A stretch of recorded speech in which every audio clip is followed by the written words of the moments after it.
नमस्कार दोस्तों, मैं मनीष कुमार भोज आप सभी का अपने YouTube चैनल पहाड़ एजुकेशन में हार्दिक स्वागत करता हूं। दोस्तों, जैसे कि आप सभी को सर्वविदित है, इस चैनल के माध्यम से उत्तराखंड प्रवक्ता भर्ती विषय राजनीति विज्ञान की यहाँ पर क्लासेस प्रारंभ की हुई हैं।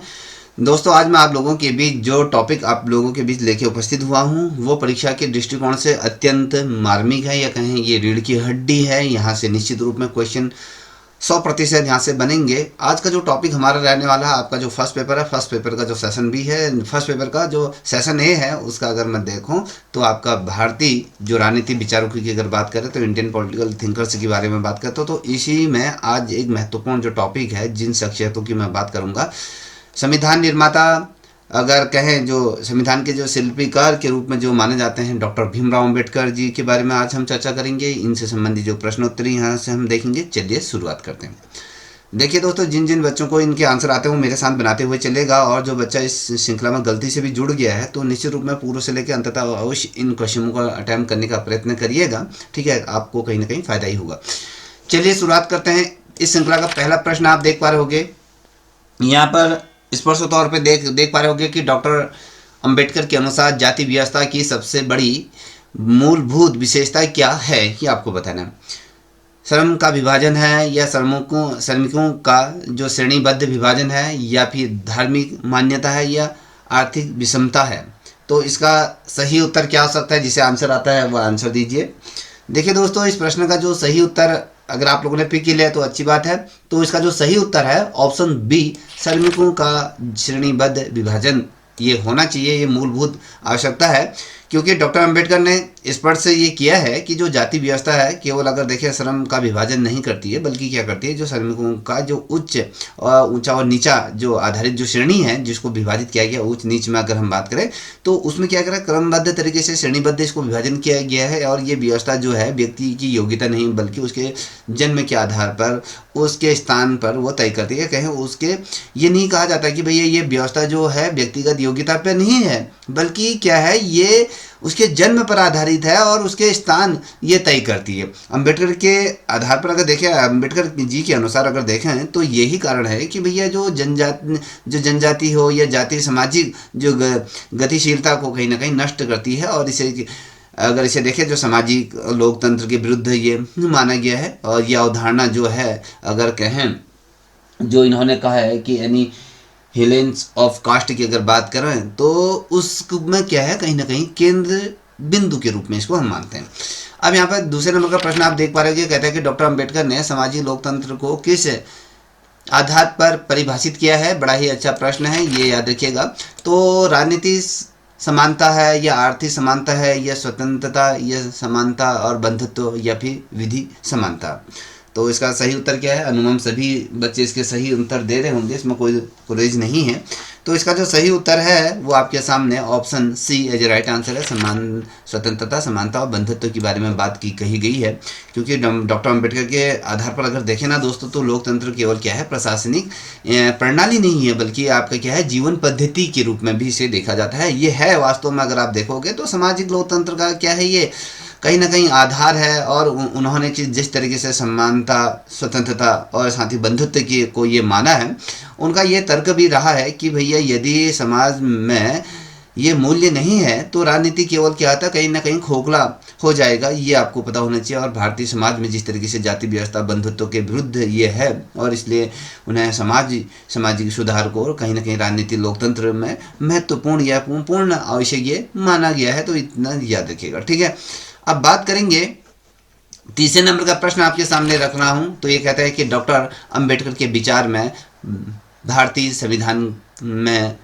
संविधान का सबसे क्रांतिकारी तत्व कौन सा है? बड़ा अच्छा क्वेश्चन है दोस्तों, इसको थोड़ा सा नोट डाउन करिएगा, इसको समझाने का प्रयत्न भी करूंगा जितना हो सके। डॉक्टर अंबेडकर के विचार में भारतीय संविधान का सबसे राजनीतिक तत्व कौन सा है? क्रांतिकारी तत्व की बात करें, संघीय व्यवस्था है, मौलिक अधिकार है, संवैधानिक नैतिकता है, ये न्याय पुनर्लोकन है। तो बता सकते हैं कि इसका सही उत्तर क्या होगा? चलिए, जिसे भी आता है आंसर देना सीखिए। देखिए दोस्तों, इसका भी सही उत्तर अगर आप देखोगे तो ऑप्शन सी है जो राइट आंसर है। संवैधानिक नैतिकता की हम बारे में बात करेंगे, क्योंकि डॉक्टर अंबेडकर ने जिस तरीके से संवैधानिक नैतिकता को संविधान की आत्मा का क्वेश्चन पूछा जाएगा, किसके द्वारा संवैधानिक नैतिकता को उसकी आत्मा कहा गया है, ये प्रश्न भी इस तरीके से भी पूछा जा सकता है। तो आपको पता होना चाहिए डॉक्टर अंबेडकर जी ने ये कहा है। उनका मानना ये भी था कि जो केवल कानून बना देना पर्याप्त नहीं होता है, बल्कि क्या है, शासकों और जो नागरिक है उनमें संविधान के प्रति क्या है, नैतिकता और ये वो नैतिक बंधुत्व की या प्रतिबद्धता उनके अंदर होनी चाहिए। और भारत जैसे देश में अगर हम बात करें जहाँ पर लोकतांत्रिक जो परंपराएं हैं वो हमेशा से कमज़ोर रही हैं, कमज़ोर आज की तिथि में भी हो रही हैं। और नैतिक अगर मैं जो संवैधानिक नैतिकता की बात जब करते हैं तो ये यहाँ पर अनिवार्य ये थी। और अगर देखें ये जो अवधारणा है वो सत्ता के दुरुपयोग और साथ ही नैतिक जो नियंत्रण को स्थापित करती है। तो ये याद रखिएगा। हम कौन से करें कि भारतीय संविधान का सबसे क्रांतिकारी तत्व की बात करते हैं तो वो संवैधानिक नैतिकता है। ठीक है। अब इस श्रृंखला का अंतिम चौथा नंबर का प्रश्न, ये देखिए, ये प्रश्न बड़ा अच्छा है। प्रश्न है कि डॉक्टर अंबेडकर ने राज्य समाजवाद की अवधारणा को किस दस्तावेज में प्रमुखता से रखा है। बड़ा अच्छा क्वेश्चन है, जिसे भी आता है आंसर दीजिएगा। और इसके बारे में अगर जानते हैं तो वो भी लिख सकते हैं आप, अगर इतना समय आपके पास है। देखिए दोस्तों, यहाँ पर दिया हुआ है कि संविधान सभा की अगर हम बात करेंगे, स्टेट एंड माइनॉरिटी की बात करेंगे तो एनिहिलेशन ऑफ कास्ट की बात करेंगे, बुद्धा और साथ ही कार्ल मार्क्स के बारे में बात करेंगे। तो इसका सही उत्तर क्या है, जिसे भी आता है आंसर दीजिए। कि समाजवाद, देखिए राज्य समाजवाद के बारे में बात करें, जो अवधारणा है ये किस दस्तावेज में प्रमुखता से इसको रखा गया है। तो इसका सही उत्तर अगर आपने पिक कर लिया तो अच्छी बात है, नहीं किया है तो ऑप्शन बी को आप पिक कर लीजिए, लिख लीजिए।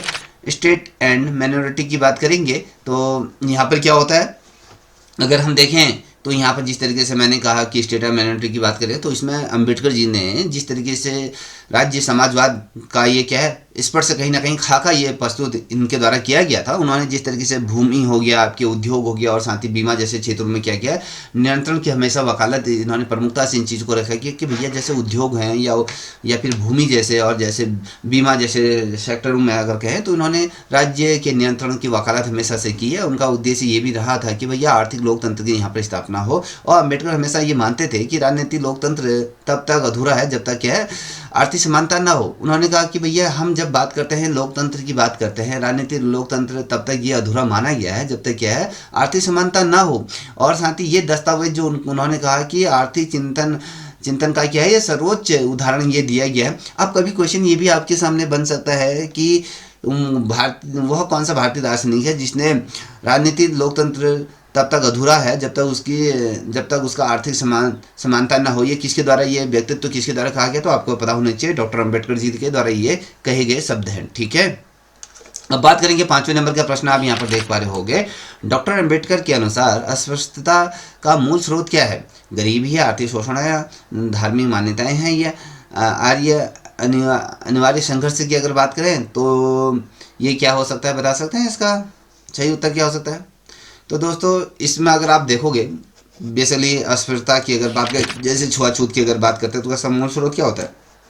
तो मूल स्रोत भारत में क्या है, आप देख पा रहे हो कि धार्मिक मान्यताएं होती हैं, क्योंकि अंबेडकर जी ने हमेशा इस पर भी बल दिया कि अस्पृश्यता की जो जड़ें होती हैं वो हिंदू धर्म की जो धार्मिक जो संरचना है उसकी खोजी है, क्योंकि किसके द्वारा खोजी गई हैं। तो बेसिकली अगर देखोगे जो अस्पृश्यता जो छुआछूत है वो हिंदू धर्म से ही तो कहीं ना कहीं उत्पन्न हुई, वो धार्मिक संरचना की खोजी उनके द्वारा ये कहा गया।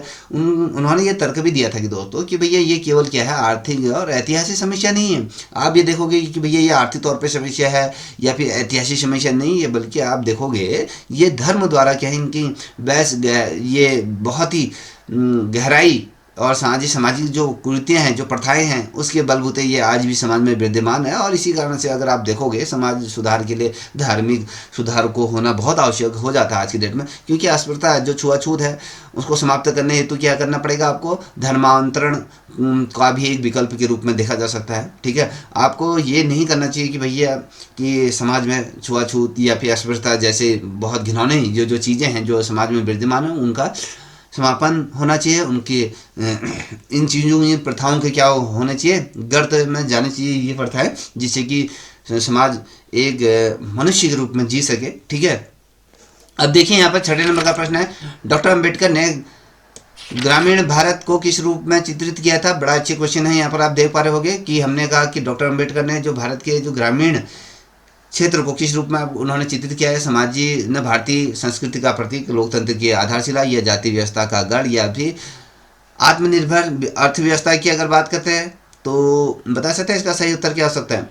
देखिए दोस्तों, किस ये ग्रामीण भारत को होगा किस रूप में चित्रित किया। अगर ग्रामीण भारत को देखोगे तो जाति व्यवस्था का गढ़ माना जाता है। आज भी अगर आप गांव घरों में जाओगे तो एक दूसरे के हाथ से लोग पानी नहीं पीते हैं, एक दूसरे के वहाँ छोटी जात ऊंची जात ये बहुत ज़्यादा गांव घरों में बहुत ज़्यादा माना जाता है। आज भी ये चीज़ हम 21वीं सेंचुरी में जी रहे हैं, मगर आज भी भारत में ये जाति व्यवस्थाएँ विद्यमान हैं। तो कहीं ना कहीं ये बड़ा घातक है, ये अच्छी बात नहीं है। अगर आप देखोगे जो option C as right answer है, क्योंकि अंबेडकर जी ने जिस तरीके से ग्राम स्वराज के विचार से ये असहमत थे भैया, और उनके आधार पर अगर देखें तो भारतीय गांव जो समानता के नहीं बल्कि क्या है, जाति उत्पीड़न का हमेशा केंद्र है। हम ये सोचते हैं ना कि जो गांव में है, जो गांव में क्या है समानता होगी या फिर उसमें स्वराज जैसे ग्रामों का निर्माण होगा, मगर यहाँ पर आप गाँव में देखोगे ज़्यादातर क्या देखने मिलते हैं आपको, जाति हिंसा या कहीं जाति व्यवस्था का ये मूल गढ़ या कहीं उसका उत्पीड़न का एक केंद्र माना गया है। और उन्होंने जिस तरीके से दलितों के लिए ये नर्क के समान ये माना है, तो इसीलिए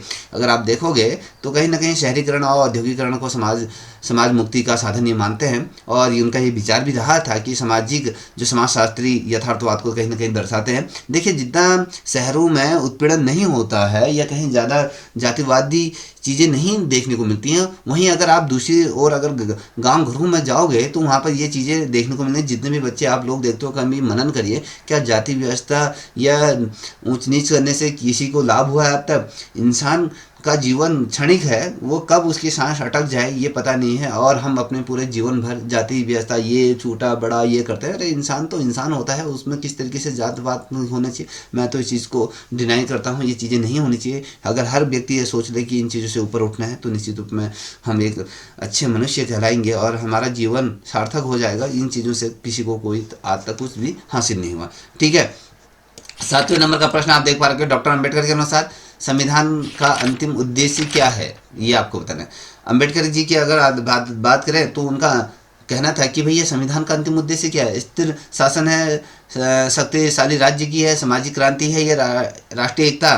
तो इसका सही उत्तर क्या होगा दोस्तों। अगर आप देखोगे ना, सामाजिक क्रांति है। ठीक है, सामाजिक क्रांति है, क्योंकि अंबेडकर ने जिस तरीके से सामाजिक क्रांति का ये उपकरण इसको माना है, किसे माना है। कभी क्वेश्चन पूछा जाता है किस व्यक्ति द्वारा या किस राजनीतिक विचारक द्वारा सामाजिक जो संविधान को सामाजिक क्रांति का क्या माना है, उपकरण ये माना है, किसके द्वारा किया है, अंबेडकर जी द्वारा।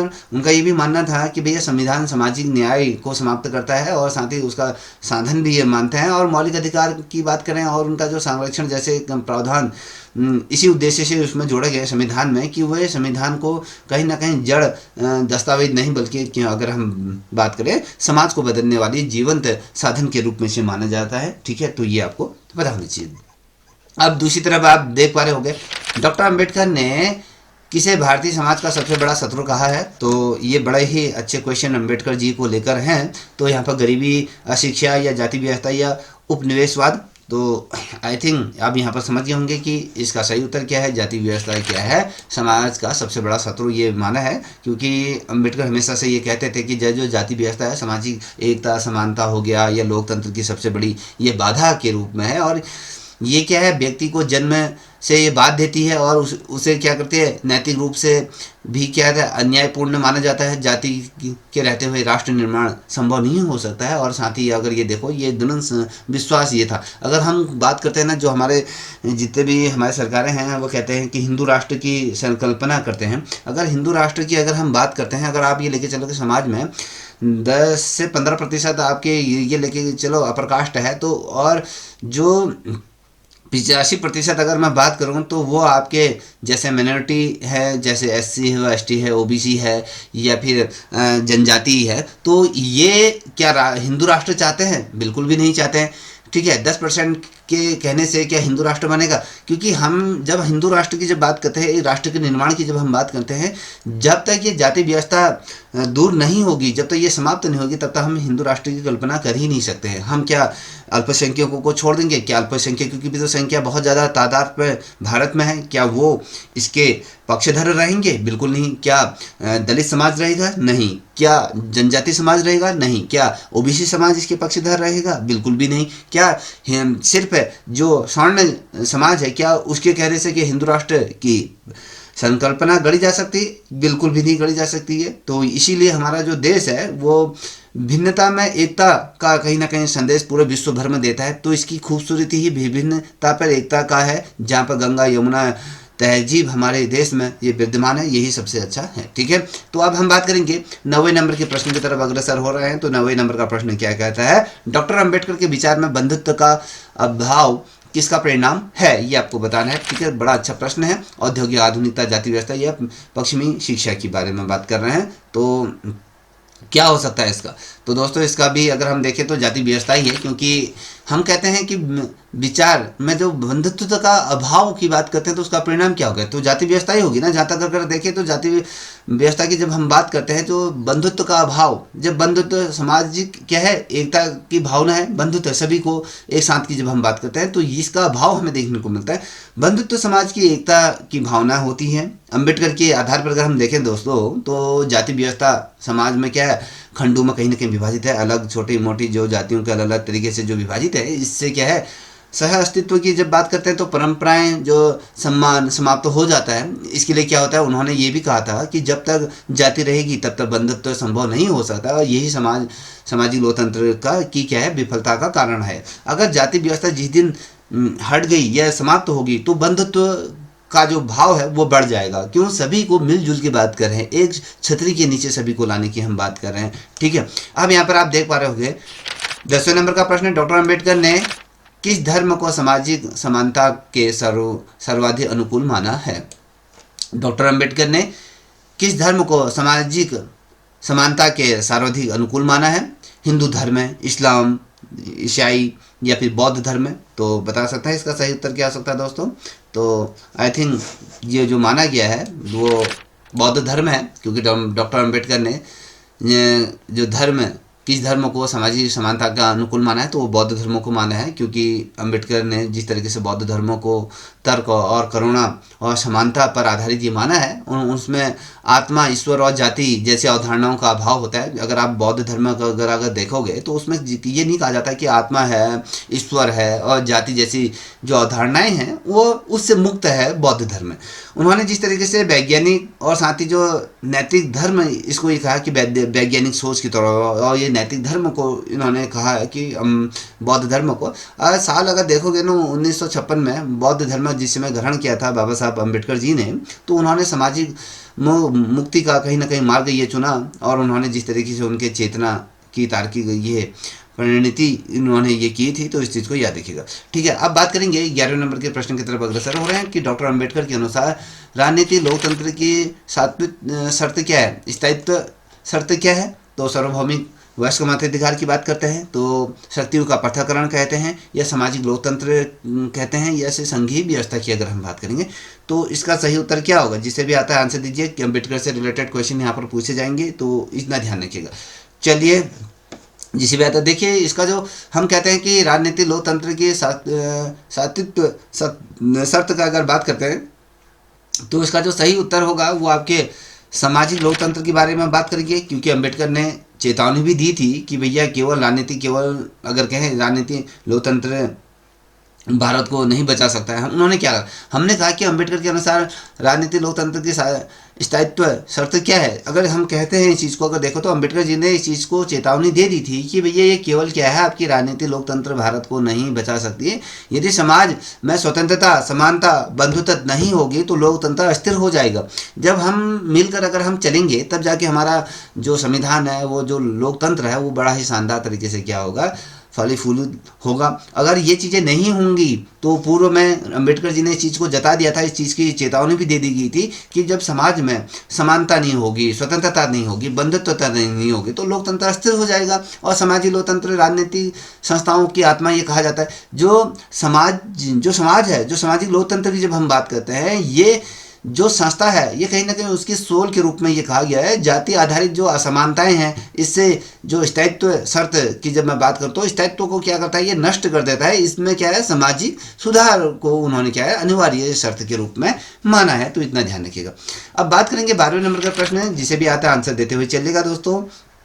डॉक्टर अम्बेडकर ने संविधान में किस सिद्धांत को भारतीय जो परिस्थितियों में खतरनाक कहा है? तो ये बड़ा अच्छा क्वेश्चन है, इसको ध्यान में रखिएगा कि अम्बेडकर जी ने संविधान में किस सिद्धांतों को भारतीय परिस्थितियों में खतरनाक कहा है? तो एकात्म शासन, ये पूर्ण प्रत्यक्ष लोकतंत्र, ये बहुदलीय व्यवस्था, ये संसदीय प्रणाली। तो इसमें सही उत्तर क्या हो सकता है? ठीक है, बताइए जिसे भी आता है। चलिए, ये प्रश्न आने की संभावनाएं हैं। ठीक है, चलिए इसका जो सही उत्तर आपके सामने अगर मैं रखूं दोस्तों, तो ये option B as a right answer. अगर आपका सही है तो अच्छी बात है। पूर्ण प्रत्यक्ष लोकतंत्र की बात में बात करते हैं। पूर्ण प्रत्यक्ष लोकतंत्र क्या है, ये भी तो आपको पता होना चाहिए। आप सिर्फ ये मत देखिएगा कि भैया आपके सामने क्वेश्चन आ गए हैं तो उन्होंने आपने कोई भी तुक्का मार दिया, ये नहीं होना चाहिए। तो उसके अर्थ भी आपको पता होने चाहिए। जब आपके पास समय बहुत है, अगर आप अर्थ को समझ के चलोगे तो ये निश्चित रूप में है कि एक ही अर्थ से कई क्वेश्चन बन जाते हैं। तो अगर एग्जाम इस तरीके से कुछ पैटर्न आता है तो वहाँ पर आपको सरलता ये रहेगी। तो अंबेडकर का हमेशा ये मानना था कि भैया जो प्रत्यक्ष लोकतंत्र छोटे और समरूप समाज के लिए कहीं ना कहीं उपयोगी माना है। और अगर ये चीज़ को ध्यान में रखिएगा, मैं कहना क्या चाह रहा हूँ कि जो अंबेडकर जी थे, उन्होंने प्रत्यक्ष लोकतंत्र को छोटे छोटे समरूप समाजों के लिए उपयुक्त माना है। कि छोटे छोटे समाजों के लिए क्या है, बहुत ही लाभदायक है। जैसे कि अगर हम देखें, जैसे भारत जो है भारत जैसे विशाल देश की अगर बात करो तो इसमें विविधता है। जातिग्रस्त जो समाज है, क्योंकि जाति में सबसे ज़्यादा अगर भारत का लो फॉल जो है वो सबसे ज़्यादा जाति व्यवस्था पर ही है। अगर यहाँ पर सामाजिक जो ग्रसितता है ना, उसमें जिस तरीके से अराजकता को कहीं ना कहीं वो क्या कहते हैं पैदा कर देती है, ये उसको जन्म दे देती है। तो इसीलिए उन्होंने जो प्रतिनिधित्व की बात करी और लोकतंत्र को कहीं ना कहीं अधिक व्यवहारिक इन्होंने माना। और यही कारण था कि यथार्थवादी संवैधानिक दृष्टिकोणों को ये दर्शाता है। तो ये याद रखिएगा। वहीं पर आपने 13वें नंबर को क्वेश्चन को पढ़ लिया होगा। यहाँ पर आप देख पा रहे होंगे, डॉक्टर अंबेडकर ने बहुसंख्यवाद को किस रूप में देखा है, ये आपको बताना है। 13वें नंबर का ये प्रश्न है। लोकतंत्र की शक्ति, सामाजिक न्याय का साधन, या अल्पसंख्यकों के लिए खतरा, या फिर राष्ट्र एकता का आधार? तो जिसे आता है चलिए आंसर दीजिए, जिसे भी आता है। ठीक है, बहुसंख्यकवाद की जब बात करेंगे तो इसका सही उत्तर क्या होगा? Option C as a right answer होगा। अल्पसंख्यकों के लिए खतरा जो ये कहा गया है, क्योंकि डॉक्टर अंबेडकर ने बहुसंख्यकवाद जब हम बात कर रहे हैं ना, तो उसको लोकतंत्र की कहीं ना कहीं विकृति, एक शब्द आता है विकृति, ये माना है। उनका ये तर्क भी रहा है दोस्तों कि भैया जो संख्या बल है, यदि संवैधानिक नैतिकता से ये रहित होना चाहिए, नहीं तो क्या होगा, वह तानाशाही के रूप में वो तानाशाही के रूप में बन जाएगा। विशेषकर अगर हम देखें ना, विशेष रूप से अगर हम इस चीज़ को भी अपने नज़रिए से देखें तो जाति व्यवस्था या जाति आधारित जो बहुमत है वो अल्पसंख्यकों के अधिकारों को कहीं ना कहीं कुचलने का कार्य कर सकता है, ये कुचल सकता है। और इसीलिए उन्होंने कहीं ना कहीं संवैधानिक संरक्षणों पर क्या है हमेशा जोर दिया है। अब यहाँ पर आप देख पा रहे होंगे 14वें नंबर का प्रश्न आपके सामने ये रख रहा हूँ। तो यहाँ पर कहता है कि डॉक्टर अंबेडकर के अनुसार आरक्षण का मूल उद्देश्य क्या है? गरीबी उन्मूलन, राजनीतिक समर्थन प्राप्त करना हो, प्रतिनिधित्व की समानता, या सामाजिक विभाजन? देखिए, बहुत से अभ्यर्थी या बहुत से लोग आरक्षण के बहुत ज़्यादा विद्रोही ये रहते हैं, मगर जो व्यक्ति ने बाबा साहब को पढ़ा होगा या संविधान को बहुत गहराई से पढ़ा होगा, वो इस चीज़ को सही ठहराता होगा। क्योंकि जब हम कहते हैं कि समाज में सामाजिकता, बंधुत्वता, समानता, एकता की जब बात करते हैं, अगर समाज में अगर ये जाति व्यवस्था अगर पूर्ण रूप से अगर समाप्त हो जाती है तो ये आरक्षण को भी तत्काल रूप से समाप्त कर देना चाहिए। हमेशा मैं इसके पक्षधर रहा हूँ। अगर जिस दिन जाति व्यवस्था समाप्त हो गई तो आरक्षण को भी समाप्त कर देना चाहिए। तो यहाँ पर अगर आप देखोगे, यहाँ पर आप देखोगे कि गरीबी उन्मूलन, राजनीतिक समर्थन प्राप्त करना है, प्रतिनिधित्व की समानता या सामाजिक विभाजन। तो इसका जो सही उत्तर है आप अगर देखोगे तो यहाँ पर क्या आता है आपका प्रतिनिधित्व की समानता। हम अगर देखोगे तो किसी एक समाज के व्यक्ति सर्वोच्च रूप में बड़े बड़े पदों पे बैठे रहते हैं, उनके ही पूरी तानाशाही के रूप में वो चलती हैं। और अंबेडकर ने हमेशा आरक्षण को दया नहीं बल्कि क्या कहा कि प्रतिनिधित्व का। बहुत से लोग कहेंगे कि भैया आरक्षण तो इनको भीख में दी जा रही है, मगर लोगों की ये जो अवधारणा है गलत है। जो पढ़ा लिखा व्यक्ति होगा उस तरीके से कभी बात नहीं करेगा। अंबेडकर जी ने हमेशा इस चीज़ पर यह कहा है कि जो आरक्षण है वो दया नहीं है बल्कि क्या है, आपका जो प्रतिनिधित्व का अधिकार है। उनका ये तर्क था कि भैया जो सदियों से जिस तरीके से वर्गीकृत किया गया था, जिस तरीके से शोषण वर्गों कई 100 सालों से जिस तरीके से जो छोटी जातियों की अगर बात करें, छोटी जाति होती क्या है, व्हाट डू मीन, अगर मैं कहूँ तो छोटी जात बड़ी जात क्या होता है। मनुष्य, एक मनुष्य को दृष्टिकोण से जिस तरीके से अन्य कंट्री में है, मनुष्य को मनुष्य के रूप में अगर लेके चलें तो ये बेहतर है। जाति व्यवस्था में ये कर दिया था कि जैसे वर्ण व्यवस्था में बांट दिया गया। भैया कर्म के आधार पर ही क्या होता है, आपका जीवन निर्धारित होता है। यहाँ तो जन्म के आधार पर ही चीज़ों को निर्धारित कर दिए जाते हैं, ये भी कहीं ना कहीं गलत होता है।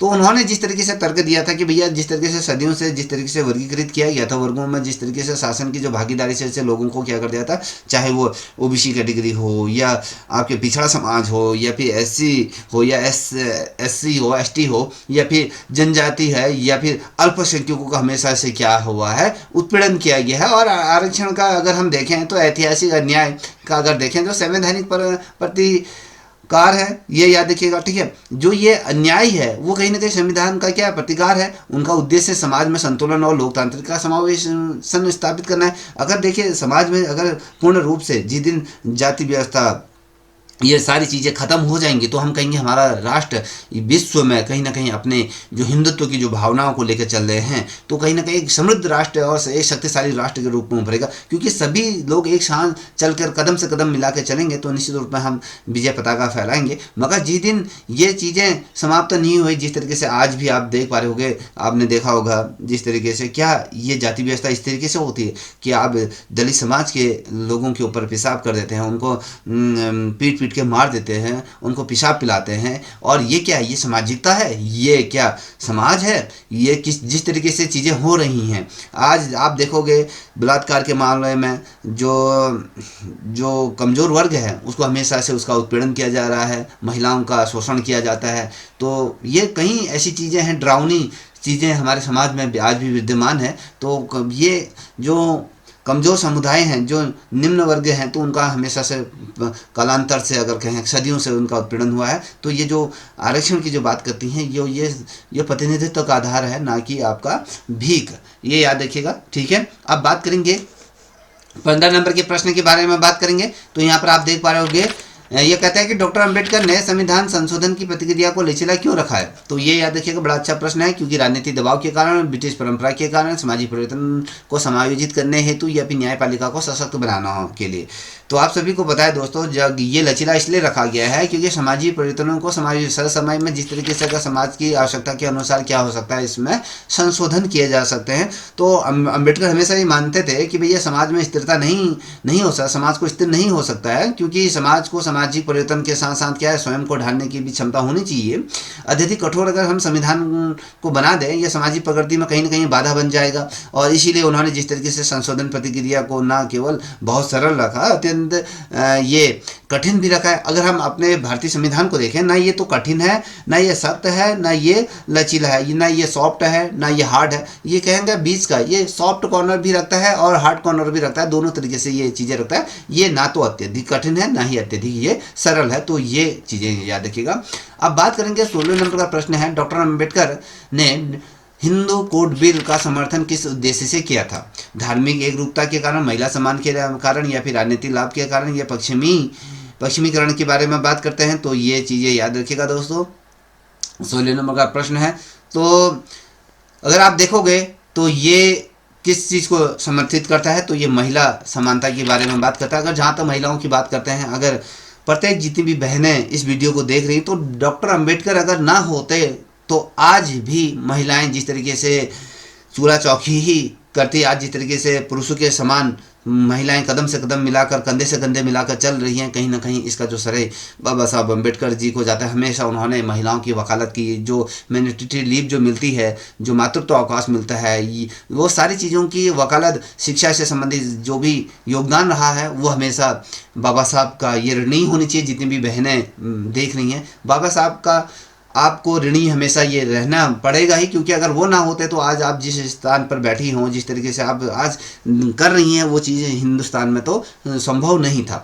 तो बेसिकली अगर हम बात करें तो डॉक्टर अंबेडकर ने जिस तरीके से हिंदू बिल को के माध्यम से महिलाओं को संपत्ति के अधिकार दिया, विवाह और साथ ही जो तलाक में जिस तरीके से समान अधिकार दिए, आज जो तलाक ले रही हैं बहनें जो आर्थिक समस्या से परेशान है, उत्पीड़न से परेशान है, तो कहीं ना कहीं उनके सामने एक जो तलाक का जो समान अधिकार ये देता है, कहीं ना कहीं संपत्ति रखने का अधिकार, संपत्ति में बराबर का अधिकार देते हैं, वो सभी वो चाहते थे। और उनका ये मानना भी था कि भैया बिना जो लैंगिक समानता के अगर कहें सामाजिक लोकतंत्र संभव नहीं हो सकता है। रूढ़िवादी विरोधी के कारण क्या होता है, उनके विचारों को अधिकांश तो स्वीकार किया गया था, और इसके खिलाफ अगर देखें तो उन्होंने इस्तीफा का भी यही कारण था कि उन्होंने इस्तीफा देने का ये प्रमुख कारण ये बना था। उन्होंने इस्तीफा भी दे दिया था क्योंकि हिंदू कोड बिल का समर्थन बहुत से जो विद्रोही थे वो नहीं चाहते थे कि महिलाएं समान रूप से आगे बढ़े। तो उन्होंने जिस तरीके से, अगर हम देखें आज, अगर जितनी भी बहनें देख रही हैं,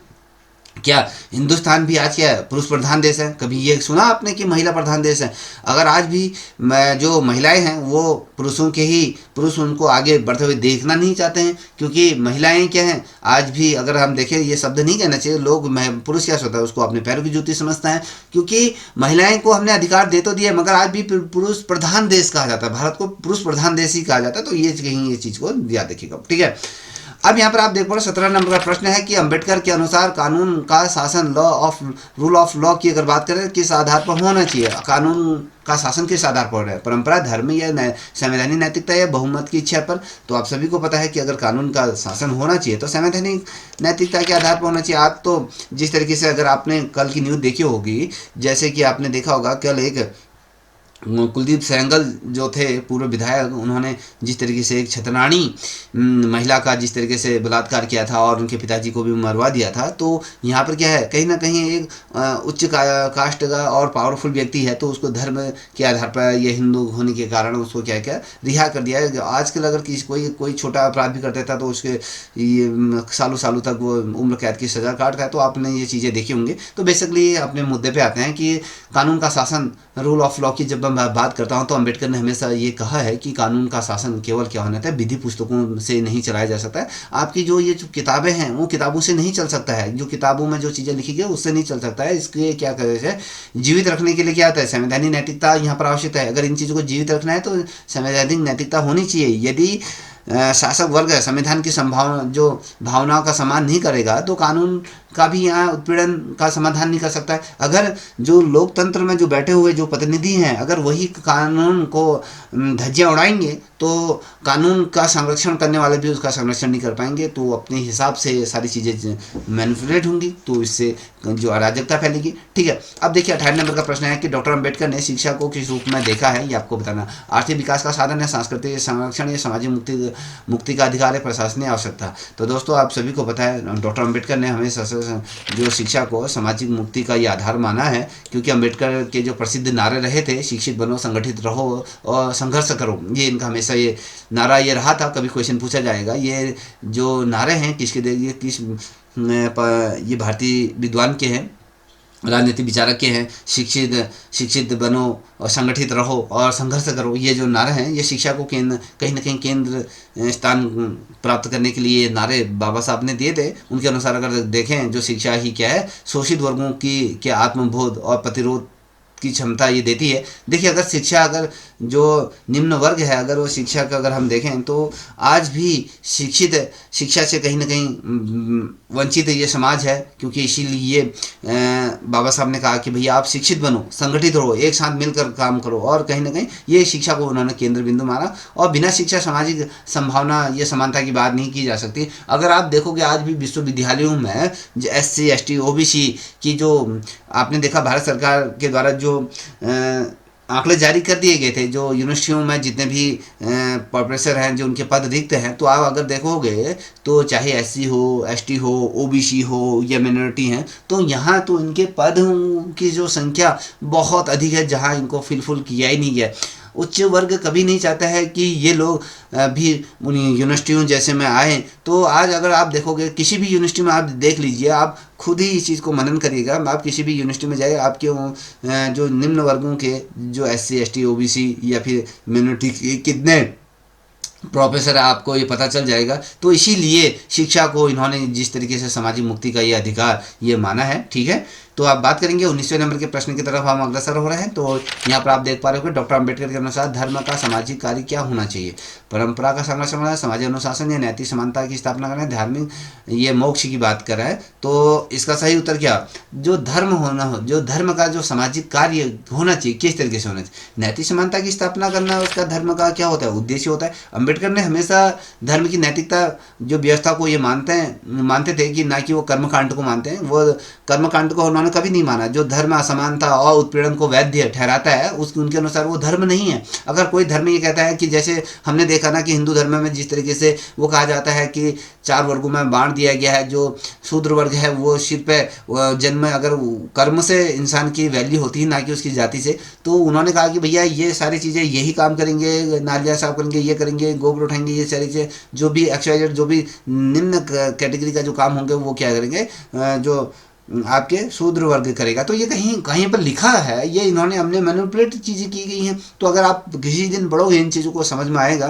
तो इन्होंने ये कहा है कि भैया कर्म कांड से नहीं होगा और ना जो धर्म में असमानती जो उत्पीड़न जो वैध ये नहीं होगा। उन्होंने हमेशा इस चीज़ का समर्थन किया है कि वो धर्म नहीं हो सकता है। वो इसीलिए उन्होंने, आप अगर देखोगे तो उन्होंने अपने जीवन के अंतिम क्षणों को जिस तरीके से बौद्ध धर्म की नैतिक समानता का सर्वश्रेष्ठ ये उदाहरण माना है। बौद्ध धर्म में किसी भी ईश्वर की उपासना नहीं करता है, वो किसी के प्रति असंवेदनाएं या जातिवादी की ये चीज़ों से परिपूर्ण वो होता है। वो सिर्फ जो आधुनिकता वैज्ञानिक तर्कों पर वो बात करता है। तो वो ईश्वर की परिकल्पना की बात नहीं करता, वो एक दूसरे के प्रति सौहार्द की बात करता है, वो एक अच्छे समाज का निर्माण की बात करता है। यदि एक अच्छा समाज निर्मित हो गया तो सोच लीजिए हमारा धर्म भी एक बेहतर होगा। तो इस चीज़ का याद रखिएगा, ठीक है। अब बात चलिए 20वें नंबर के प्रश्न की तरफ बढ़ रहे हैं।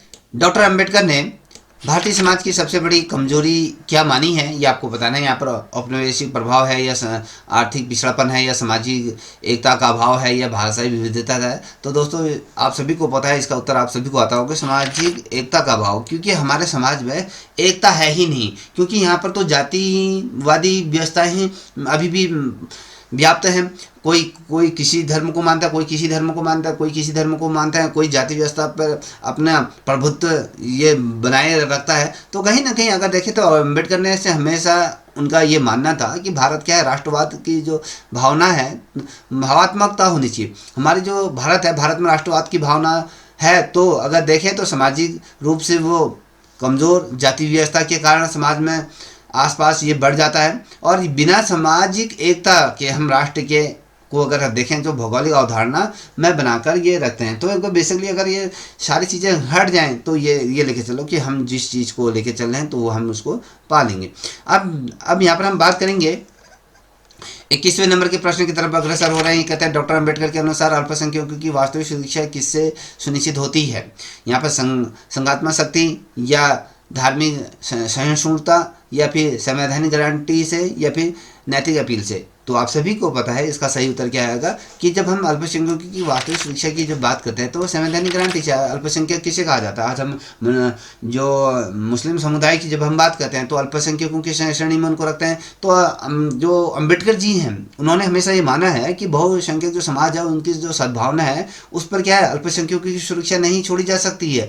तो हम बहुसंख्यक समाज पर की जो सद्भावना है वो अल्पसंख्यकों की सुरक्षा होगी, उन पर नहीं छोड़ सकते हैं। और वास्तविक जो सुरक्षा है ना दोस्तों, अगर देखें केवल उनको जो मिलेगी वो संवैधानिक गारंटी से ही आती है। यही कारण हमेशा से रहा है कि मौलिक अधिकार और साथ ही जो विशेष रूप से अगर देखें जो संरक्षण पर हमेशा से जोर दिया है अम्बेडकर जी ने। और ये दृष्टिकोण उनके जो विधित जो यथार्थवाद को कहीं ना कहीं वो दर्शाते हैं। तो इस चीज़ को भी ध्यान रखिएगा।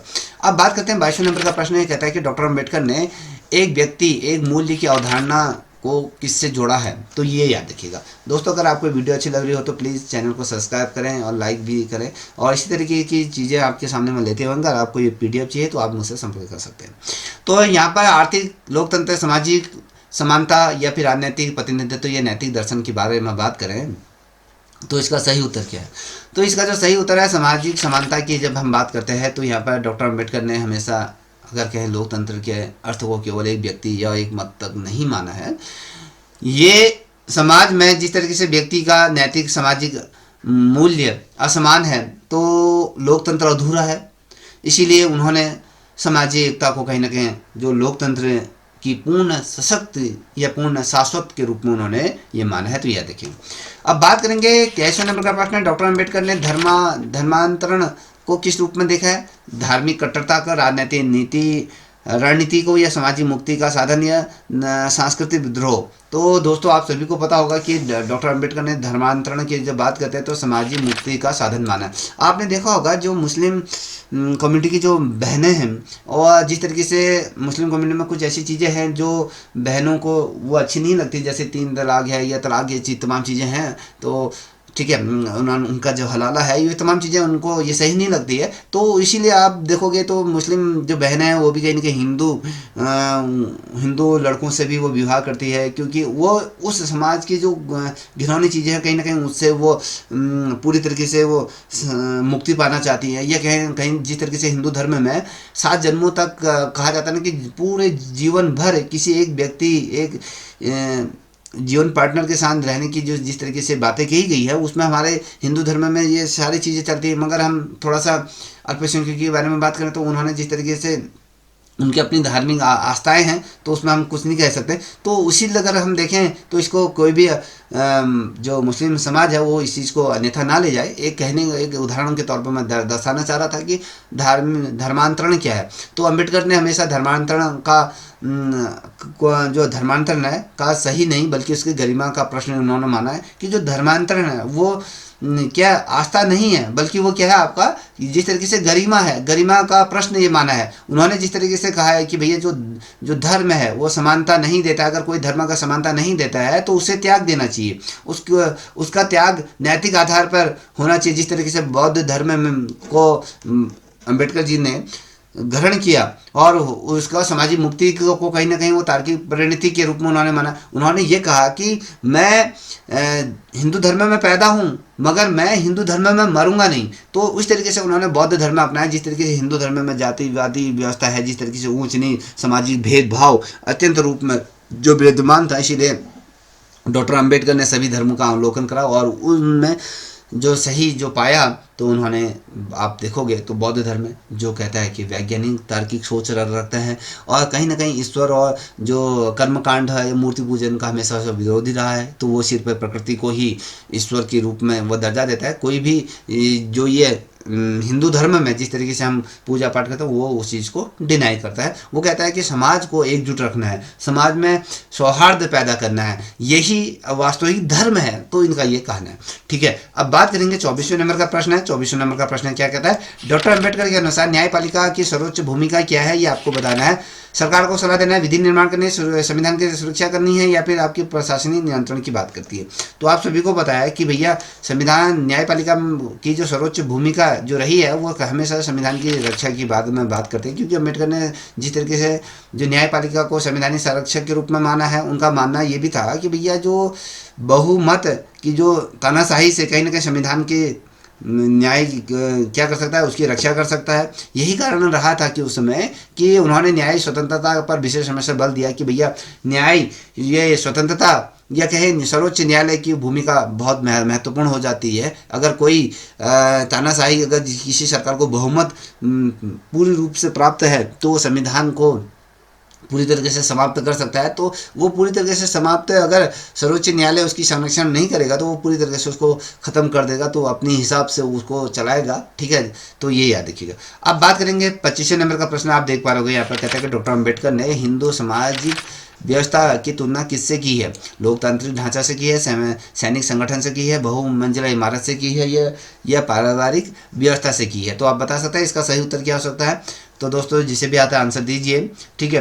तो इसका जो सही उत्तर होगा वो आपका बहु मंजिला इमारत से ये तुलना करी है, क्योंकि अंबेडकर ने हिंदू समाज को एक ऐसी इमारत कहा है जिसमें ना ऊपर जाने का रास्ता है ना नीचे उतरने का रास्ता है, प्रत्येक मंजिल स्थायी है कहा है उन्होंने, और यही स्वरूप सामाजिक जो गतिशीलता के पूर्ण अभाव को कहीं ना कहीं ये दर्शाता है। तो ये आपको ध्यान में रखना होगा, ठीक है। अब यहाँ पर देखोगे तो 26वें नंबर का प्रश्न है, डॉक्टर अंबेडकर के अनुसार आर्थिक लोकतंत्र का आधार क्या है? निजी संपत्ति, मुक्ति बाजार या समाज राज्य समाजवाद की बात करते हैं, परंपरागत उद्योग के बारे में बात करें तो इसमें अगर आप देखोगे तो यहाँ पर जो चीज़ आप सही पाओगे वो राज्य समाजवाद के बारे में बात करी जाती है। अंबेडकर हमेशा ये मानते थे कि भैया आर्थिक समानता या सामाजिक असमानता को कहीं ना कहीं जन्म देते। क्या कह रहे हैं तो इस चीज़ को देखिए, जो आर्थिक असमानता है वो समाज में असमानता को क्या कर देती है, जन्म देती है।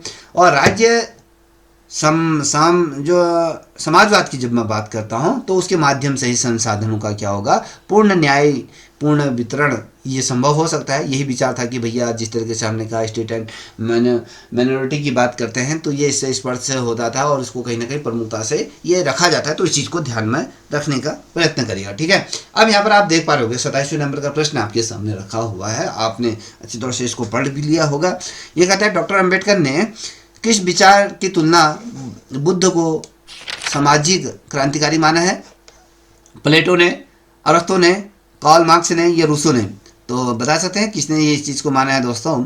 तो दोस्तों अगर आप देखोगे जैसे यहाँ पर क्या कहा गया कि बुद्ध को अधिक सामाजिक क्रांतिकारी माना है, तो इसका जो सही उत्तर है वो कार्ल मार्क्स है।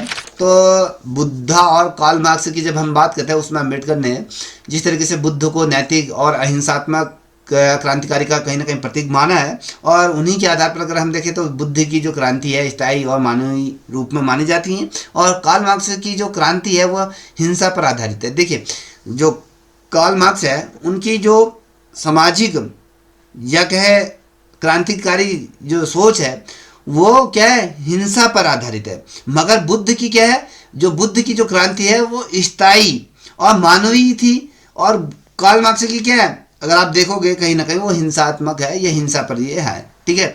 अब यहाँ पर आप देखोगे 28वें नंबर का प्रश्न है कि डॉक्टर अंबेडकर ने संविधान को किस डॉक्टर अंबेडकर ने संविधान को किस प्रकार का दस्तावेज माना है? स्थिति या ऐतिहासिक, सामाजिक, परिवर्तनशील या धार्मिक? तो क्या हो सकता है दोस्तों, आप सभी को पता है कि सामाजिक परिवर्तनशील ये माना है, ठीक है, क्योंकि अंबेडकर के अनुसार से अगर हम देखें ना दोस्तों तो समाज या फिर संविधान के अनुसार अगर देखें तो समाज के साथ विकसित होना चाहिए। ये वो जड़ बनाता है जो सामाजिक प्रगति में जो रुक जाती है। यही कारण रहा था उन्होंने संविधान को जीवंत दस्तावेज माना है। तो बेसिकली कहने का मेरा मतलब यह है कि अंबेडकर के अनुसार अगर देखें तो जो संविधान है समाज के विकास, ये समाज के विकसित होना चाहिए, समाज इससे क्या होना चाहिए, विकसित होना चाहिए। ये वो जड़ है, वो ये जड़ बनाता है जो क्या करता है सामाजिक प्रगति को रुक जाती है। यही कारण है कि उन्होंने संवैधानिक दस्तावेज को जिस तरीके से जीवंत का आधार ये माना है, ठीक है। तो ये चीज़ याद रखिए। अब बात करेंगे 29वें नंबर का प्रश्न है, डॉक्टर अंबेडकर के अनुसार स्वतंत्रता का वास्तविक अर्थ क्या है? तो विदेशी शासन से मुक्ति है, राजनीतिक आधार है, या सामाजिक गरिमा है, या अभिव्यक्ति की स्वतंत्रता है? तो अंबेडकर जी के आधार पर हम बात करें तो यहाँ पर क्या है, सामाजिक गरिमा के बारे में बात करी गई है। अंबेडकर ने हमेशा कहा कि भूखा, अपमानित और बहिष्कृत व्यक्ति स्वतंत्र नहीं हो सकता है। जिसका समाज, जो व्यक्ति भूखा है, जिसको समाज अपमानित कर देता है, जिसका बहिष्कार कर देता है, वो व्यक्ति कैसे स्वतंत्रता, वो स्वतंत्र नहीं हो सकता है। स्वतंत्रता तब वो हो सकता है, तब वो सार्थक होगा जब व्यक्ति को समाज में क्या है, समानता, उसका सम्मान या उसका अधिकार, ये तमाम चीज़ें जब प्राप्त होती हैं तब जाके क्या होता है, ये वास्तविक अर्थ में होता है स्वतंत्रता का, ठीक है। अब बात करते हैं 30वें नंबर का प्रश्न है, डॉक्टर अंबेडकर ने जाति उन्मूलन को क्यों आवश्यक माना है? आर्थिक विकास हेतु, या राष्ट्रीय एकता हेतु, लोकतंत्र की सुरक्षा हेतु, प्रशासन में सुधार हेतु? तो दोस्तों इसका जो सही उत्तर क्या है, लोकतंत्र की सुरक्षा हेतु ये माना है, ठीक है। तो इस चीज़ को भी ध्यान रखिएगा, क्योंकि अंबेडकर के अनुसार जाति व्यवस्था क्या है, लोकतंत्र की आत्मा को कहीं ना कहीं नष्ट कर देते हैं। क्योंकि जाति व्यवस्था क्या करे, जिस तरीके से जातिवादी व्यवस्थाएं जो चरम पर हैं, तो वो कहीं ना कहीं समाज को कहीं ना कहीं खोखली करी है, या संविधान को कहीं ना कहीं नष्ट करी है। तो संविधान की आत्मा को नष्ट कर देती हैं। ये तब तक समाज में है, जब तक जन्म आधारित विभाजन में ये बटा रहेगा तो लोकतंत्र केवल क्या है, मान नाम मतलब। जब तक ये जन्म आधारित नहीं रहेगा, जब तक समानता, स्वतंत्रता, बंधुत्व की भाव जब तक पैदा नहीं होगा, तब तक लोकतंत्र को क्या है, लोकतंत्र एक नाम मात्र का। जब ये सारी चीज़ें एक समान होंगी तो तब ये भारत का सबसे बेहतरीन लोकतंत्र के रूप में ये उभर के समझ आएगा। अब यहाँ पर आप देख पा रहे हो 33वें नंबर का प्रश्न है, डॉक्टर अम्बेडकर के अनुसार समानता का दायरा क्या होना चाहिए? केवल विधि, केवल राजनीतिक, या सामाजिक, आर्थिक या राजनीतिक, या केवल आर्थिक। तो इस कंडीशन में क्या हो सकता है दोस्तों, बता सकते हैं। तो इसमें भी आप देखोगे सामाजिक और आर्थिक, राजनीतिक ये होगा, ठीक है।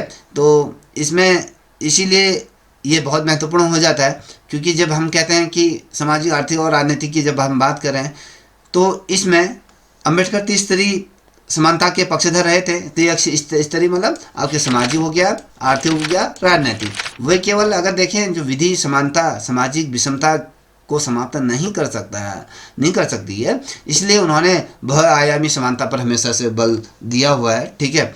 ये आपको याद होना चाहिए। अब बात करेंगे 32वें नंबर का प्रश्न है, डॉक्टर अम्बेडकर ने संघीय व्यवस्था को क्यों स्वीकार किया? राज्यों के दबाव में, प्रशासनिक सुविधा हेतु, या विविधता के प्रबंधन हेतु, या फिर ब्रिटिश प्रभाव के कारण? तो दोस्तों इसका जो सही उत्तर क्या होगा, इसका भी ऑप्शन सी ही है, राइट आंसर हो गया कि विविधता के प्रबंधन हेतु। क्योंकि अब इसको अगर देखोगे ना, तो इसमें जिस तरीके से भारत को, जिस तरीके से भाषाई संस्कृति हो गया, सामाजिक विविधता को देखते हुए क्या है, संघीय व्यवस्था की ये आवश्यकता ये माना है। और अम्बेडकर ने हमेशा एकता और जो विविधता है उसका कहीं ना कहीं संतुलन का समाधान ये माना है। तो इस चीज़ को भी थोड़ा सा देखने का प्रयत्न करिएगा। अभी हम यहाँ पर आप देख पा रहे होंगे, यहाँ पर आप देखो डॉक्टर अम्बेडकर के अनुसार नैतिकता रहित राजनीति क्या बन जाती है? अराजकता, ठीक है। क्या बन जाती है डॉक्टर अम्बेडकर के अनुसार? नैतिक रहित जो राजनीति क्या बन जाती है? अराजकता, तानाशाही, या अवसरवादी, तो ये भ्रष्टाचार। तो इस कंडीशन में क्या होगा? तो अम्बेडकर जी की अगर बात करें तो उन्होंने तानाशाही, ये option B as a right answer है, ठीक है।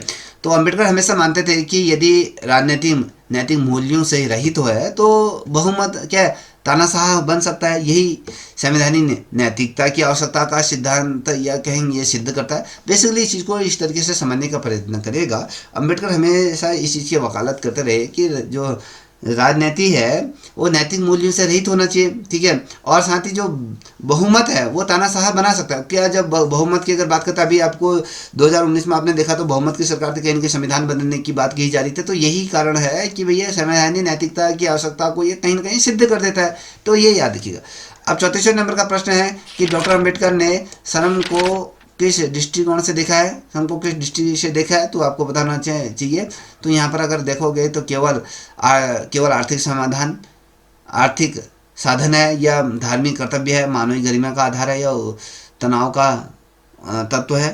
तो 34वें का क्या है? ये आपका ऑप्शन सी, मानवीय गरिमा का आधार माना है। क्योंकि अम्बेडकर जो श्रम की भूमि, जो श्रम की जो गरिमा है उसमें विश्वास हमेशा करते थे। जिस तरीके से जाति व्यवस्था श्रम को कहीं ना कहीं अपमानित करती है, इसीलिए उन्होंने श्रम आधारित समानता की हमेशा से वकालत करी है। तो इस चीज़ पर भी ध्यान दीजिए। 35वें नंबर के तरफ बढ़ रहे हैं, जिसे भी आंसर आता है देते हुए चलेगा। डॉक्टर अम्बेडकर ने किस सामाजिक गुलामी का ये आधार माना है? तो अम्बेडकर ने किसे सामाजिक गुलामी का आधार माना है? गरीबी, अज्ञानता, या जाति, या परंपरा? तो बता सकते हैं इसका सही उत्तर क्या हो सकता है? तो ऑब्वियसली जाति ही होगी, क्योंकि जाति केवल जन्म से ये बात देती है। क्योंकि जाति क्या है, बेसिकली हिंदू धर्म में आप देखोगे तो जाति क्या होती है, जन्म से बात देती है। ये नहीं कि भैया सामाजिक स्वतंत्रता पूर्ण निषेध होना चाहिए। अम्बेडकर ने इसे कहीं ना कहीं गुलामी का आधुनिक का रूप ये कहा है, ठीक है। अब देखो 36वें नंबर का प्रश्न है, डॉक्टर अम्बेडकर के अनुसार राज्य का नैतिक दायित्व क्या है? कानून बनाना है, सुरक्षा देना है, सामाजिक न्याय स्थापित करना है, या आर्थिक वृद्धि है? तो इस कंडीशन में क्या होगा? तो इसमें भी अगर आप देखोगे सामाजिक न्याय स्थापित करना ये होता है, ठीक है।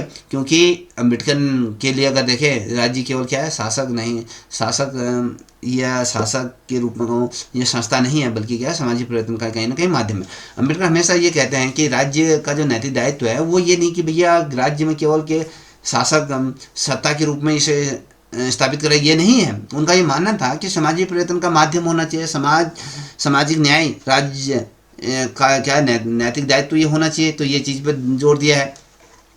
37वें नंबर का प्रश्न आप देख पा रहे हो कि डॉक्टर अम्बेडकर ने बंधुत्व को किससे जोड़ा है? राष्ट्रवाद, मानववाद, या सामाजिक एकता पर, या धार्मिक विश्वास पर। तो अगर आप इसको देखोगे तो यहाँ पर भी आपको ऑप्शन से ही देखने को मिलेगा। और सामाजिक एकता की बात करेंगे कि स्वतंत्र जब बंधुत्व की जब बात करते हैं, बंधुत्व के बिना क्या है, स्वतंत्रता और समानता टिक नहीं सकती है। अम्बेडकर ने इसे सामाजिक लोकतंत्र की कहीं ना कहीं धुरी माना है। तो क्वेश्चन पूछा जाएगा कि अम्बेडकर ने किसे सामाजिक लोकतंत्र की धुरी माने है, तो बंधुत्वता को माने हैं। तो याद रखिए। अब यहाँ पर 38वें नंबर का प्रश्न आप देख पा रहे होंगे, यहाँ पर कह रहा है कि डॉक्टर अम्बेडकर के अनुसार कानून का दमनकारी बन जाता है। कानून कब दमनकारी बन जाता है? जब वो कठोर होता है, जब वो विदेशी हो, जब वह सामाजिक नैतिकता से कटा हो, या जब वो लिखित हो। तो ये हो सकता है ना, जब वो सामाजिक नैतिकता से कटा हो। तो ये महत्वपूर्ण है, इस चीज़ को याद रखिएगा।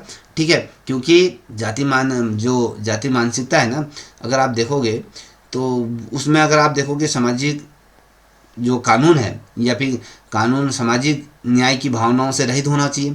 कि भैया जो भी कानून बनना है वो ये नहीं होना चाहिए ये किस धर्म का है, किस जाति का है, कानून सभी के लिए समान होना चाहिए। ये इन भावों से क्या होना, हमेशा रहित होना चाहिए। और वो उत्पीड़न का साधन बन सकता है। अगर डॉक्टर अम्बेडकर जी कहते हैं अगर ये इससे रहित नहीं हुआ तो कहीं ना कहीं ये उत्पीड़न का साधन बन जाए। डॉक्टर अम्बेडकर ने कानून और साथ ही नैतिकता के समन्वय पर हमेशा इन दोनों के बीच हमेशा तालमेल की हमेशा बात करी, समन्वय की हमने इसमें बात करी है। ठीक है, अब यहाँ पर 39 नंबर का प्रश्न आप देख पा रहे होंगे। ये कहता है कि डॉक्टर अम्बेडकर ने, अगर हम बेसिकली इस चीज़ को भी देखें ना, तो डॉक्टर अम्बेडकर ने हमेशा भारतीय समाज को मौन शत्रु कहा है। तो मौन शत्रु कहा है, तो इसी को याद है, भारतीय समाज का मौन शत्रु कहा है। गरीबी को, धर्म को, जाति मानसिकता को या अशिक्षा को। तो बता सकते हैं कि किसे माना है? तो जाति मानसिकता को ही तो अशत्रु माना होगा, मौन शत्रु माना है। क्योंकि जाति की जब मैं बात करता हूँ, जाति मानसिक बिना समाज के, अगर वैसे इस चीज़ को भी ध्यान में रखिएगा, जब मैं जाति मानसिकता बिना हिंसा के समाज को विभाजित कर सकती है, बिना हिंसा के क्या करते हैं, जाति को विभाजित कर सकती है। ये क्या है, कहीं ना कहीं अदृश्य होते हुए भी अत्यंत घातक होता है। ठीक है, ये क्या होता है, दिखती नहीं है फिर भी क्या है, बहुत ज़्यादा घातक ये होती है। ठीक है, अब यहाँ पर आप देख पा रहे होंगे 40वें नंबर का प्रश्न, डॉक्टर अम्बेडकर के अनुसार राष्ट्र निर्माण की पहली शर्त क्या है? आर्थिक विकास, सामाजिक एकरूपता, सामाजिक समानता, या फिर राजनीतिक स्थिरता। तो क्या हो सकता है? 40वें नंबर का प्रश्न का उत्तर सही बता सकते हैं। तो यहाँ पर अगर आप देखोगे पहली जो शर्त है वो सामाजिक समानता है। अम्बेडकर हमेशा मानते थे कि समाज में केवल क्या होता है, राष्ट्र की कल्पना हो सकती है। सामाजिक समानता के बिना राष्ट्र की एकता संभव नहीं होता है। जब तक समाज में समानता नहीं होगी तब तक आप राष्ट्र की उन्नति की बात करोगे, राष्ट्र में सौहार्द की बात करोगे, कभी नहीं हो सकता है। 41वें नंबर का प्रश्न आप देख पा रहे होंगे। ये कहता है कि डॉक्टर अम्बेडकर ने अधिकार को किससे जोड़ा है? शक्ति, कर्तव्य, संघर्ष, कानून से। तो बता सकते हैं किससे जोड़ा है? तो कर्तव्य से जोड़ा है। याद रखिएगा, डॉक्टर अम्बेडकर ने अगर उनके अनुसार से देखोगे तो अधिकतर ये तब सटीक ये तब तक टिके रहते हैं जब तक उनके साथ कर्तव्य जो बोझ जुड़ा होता है। तो अन्यथा अगर देखें, अन्यथा तो लोकतंत्र अराजक हो सकता है। तो उन्होंने ये चीज़ कहा। तो 42वें नंबर का प्रश्न आप देख पा रहे हो। डॉक्टर अम्बेडकर के अनुसार बहुसंख्यक की इच्छा पर नियंत्रण कैसे संभव हो सकता है? चुनाव द्वारा, प्रेस द्वारा, संविधान द्वारा, या फिर परंपरा द्वारा। तो अम्बेडकर के अनुसार बहुसंख्यक की इच्छा पर नियंत्रण कैसे संभव हो सकता है? तो बेसिकली इस चीज़ को हमेशा ध्यान रखिएगा कि संविधान द्वारा होगा, क्योंकि अम्बेडकर ने संविधान को क्या है, बहुसंख्यक तानाशाही पर नियंत्रण का समाधान माना, और मौलिक अधिकार इसी उद्देश्य को कहीं ना कहीं पूर्ति करते हैं। तो इस चीज़ को भी ध्यान रखिए। अब 43वें नंबर का प्रश्न आप देखते हो। डॉक्टर अम्बेडकर के अनुसार सामाजिक क्रांति का साधन क्या है? हिंसा, शिक्षा और कानून, या धर्म, या परंपरा। तो इसका सही उत्तर क्या हो सकता है? शिक्षा और कानून होगा। तो इसी चीज़ को मद्देनजर रखें, क्योंकि डॉक्टर अम्बेडकर हमेशा शांतिपूर्ण सामाजिक क्रांति के पक्षधर हमेशा से रहे थे। और शिक्षा चेतना देती है, और शांति कानून उसे क्या है, संस्थागत रूप में क्या कहीं ना कहीं प्रदान करता है। तो ये उनके द्वारा कहा गया था। अगर आप देखोगे 44वें नंबर का प्रश्न है, डॉक्टर अम्बेडकर ने किसे लोकतंत्र का प्राण कहा है? चुनाव, संविधान, या संवैधानिक नैतिकता, या न्यायपालिका को किसको कहा है? तो अगर आप इसको देखोगे तो ये वैधानिक नैतिकता की, संवैधानिक नैतिकता की बात करें, संविधान तब तक जीवित रहता है जब तक उसे नैतिकता की इच्छा हो। उसमें जब तक नैतिकता की इच्छा हो, ये कहा गया है कि अम्बेडकर इसे लोकतंत्र का प्राण भी कहा जाता है, क्योंकि संविधान तब तक जीवित रहता है जब तो उसमें क्या नैतिकता का भाव हो, तब तक जो उसकी इच्छा हो नैतिकता की, सभी को लेके चलने की बात करें। अगर ये नहीं है तो संविधान पूरा ध्वस्त हो जाता है। तो इसीलिए अम्बेडकर ने इसे लोकतंत्र का प्राण ये कहा है। ठीक है, 45वें नंबर के प्रश्न की तरफ अग्रसर हो रहे हैं। तो डॉक्टर अम्बेडकर के अनुसार भारतीय समाज में क्रांति क्यों कठिन है? ठीक है, भारतीय समाज में क्रांति क्यों कठिन है? विदेशी प्रभाव, धार्मिक विद्यता, जातिगत उत्पीड़न जो होता है, या आर्थिक पिछड़ापन। तो इसका सही उत्तर क्या हो सकता है? तो यहाँ पर सामाजिक क्रांति में, ये भारतीय समाज में क्रांति क्यों कठिन है? क्योंकि यहाँ पे जाति जड़ता है। तो क्योंकि अगर आप देखोगे इस चीज़ को, तो जाति समाज को स्थिर और जड़ बना देती है, इससे परिवर्तन का विरोध स्वाभाविक हो जाता है। तो इस चीज़ को भी ध्यान रखें। डॉक्टर अम्बेडकर समानता का सबसे बड़ा शत्रु कहा किसे कहा गया? ये पूंजीवादी समानता, या जाति व्यवस्था, या फिर आपके उपनिवेश। ये भी जाति व्यवस्था को ही माना है। तो इस चीज़ को भी ध्यान रखिएगा। ठीक है, क्योंकि जाति जो जन्म आधारित असमानता को कहीं कहीं स्थायी बना देती है, और समानता के मूल सिद्धांतों का प्रत्यक्ष रोधी ये बना देती है। ठीक है, अब यहाँ पर हम देखेंगे 47वें नंबर के प्रश्न की तरफ बढ़ रहे हैं। तो 47वें नंबर का प्रश्न क्या है? डॉक्टर अम्बेडकर के अनुसार आदर्श समाज कैसा होना चाहिए? धार्मिक होना चाहिए, नैतिक और समानता मूलक होना चाहिए, या फिर अनुशासित होना चाहिए, परंपरागत होना चाहिए? तो दोस्तों, एक आदर्श समाज की जब हम बात करते हैं तो वो किस तरीके से होना चाहिए? आपका नैतिक और समता मूलक होना चाहिए। क्योंकि जो आदर्श समाज में बुद्ध के नैतिक सिद्धांतों पर आधारित होना चाहिए, इसमें समानता, करुणता और तर्क का भाव होना चाहिए। डॉक्टर अम्बेडकर जी का ये कहना है। ठीक है, अभी हम देखिए आप 48वें नंबर का प्रश्न है। डॉक्टर अम्बेडकर के अनुसार संविधान की सबसे बड़ी उपलब्धि क्या है? स्वतंत्रता, लोकतंत्र, तांत्रिक ढांचा, या फिर सामाजिक न्याय का समावेश, या फिर संघीय व्यवस्था। तो इसका सही उत्तर क्या हो सकता है? 48वें नंबर का प्रश्न है। तो बेसिकली इसका सही उत्तर आपका सामाजिक न्याय का समावेश होना है। क्योंकि संविधान ने पहली बार अगर देखें सामाजिक न्याय को संवैधानिक मूल्य ये बनाया था। अम्बेडकर की सबसे बड़ी सफलता ये मानी जाती है। ठीक है, अब इस श्रृंखला का अंतिम प्रश्नों की तरफ बढ़ रहे हैं। तो यहाँ पर आप देख पा रहे होंगे, डॉक्टर अम्बेडकर के अनुसार स्वतंत्र भारत के समान सबसे बड़ा खतरा क्या है? स्वतंत्र भारत के सामने सबसे बड़ा खतरा क्या है? विदेशी आक्रमण, आर्थिक संकट, सामाजिक असमानता, या स्थायी विवाद। तो आप सभी को पता है सामाजिक असमानता है। जब तक ये दूर नहीं होगी तब तक हम कह सकते हैं कि ये खतरा नहीं होता है। कि डॉक्टर अम्बेडकर ने असमानता भारत को भीतर से तोड़ सकती है, ये लोकतंत्र के लिए किया है, सबसे बड़ा खतरे के रूप में उन्होंने माना है। और इस श्रृंखला का अंतिम प्रश्न आपके सामने रख रहा हूँ। फिर यहाँ से आपके 50 से लेकर 100 तक की श्रृंखला रखेंगे, फिर 100 से लेकर 200 नंबर की श्रृंखला आपके सामने रखूँगा। तो यहाँ पर आप देख पा रहे हो डॉक्टर अम्बेडकर के अनुसार अंतिम लक्ष्य क्या है? तो शक्तिशाली राज्य, धार्मिक समाज, या फिर मानव गरिमा की स्थापना, या आर्थिक समृद्धि। तो यहाँ पर अगर आप इस प्रश्न का सही उत्तर देखोगे तो ये मानव गरिमा की स्थापना करना ही इसका उत्तर है, इसका सही उत्तर है। क्योंकि अम्बेडकर का संपूर्ण चिंतन जो रहा है मानव गरिमा के इर्द गिर्द ही हमेशा घूमा है। क्योंकि अगर आप देखोगे ना, सामाजिक लोकतंत्र, शिक्षा, चाहे धर्म, सब उसी लक्ष्य के साधन के रूप में ही माना है। आई होप यहाँ से निश्चित रूप में आपके क्वेश्चन बनेंगे। जिस बच्चे ने इस श्रृंखला को देखा है तो अम्बेडकर से जो बनने वाले जो प्रश्न हैं, तो वो प्रश्न आपके गिव अप नहीं कर सकोगे, और वो प्रश्न आपके हमेशा से सही होंगे। तो आपको अगर ये वीडियो अच्छी लगी हो तो इस चैनल को सब्सक्राइब करें, साथ ही अपने दोस्तों को साझा करें। तब तक इतना ही। जय हिंद, जय भारत, जय उत्तराखंड।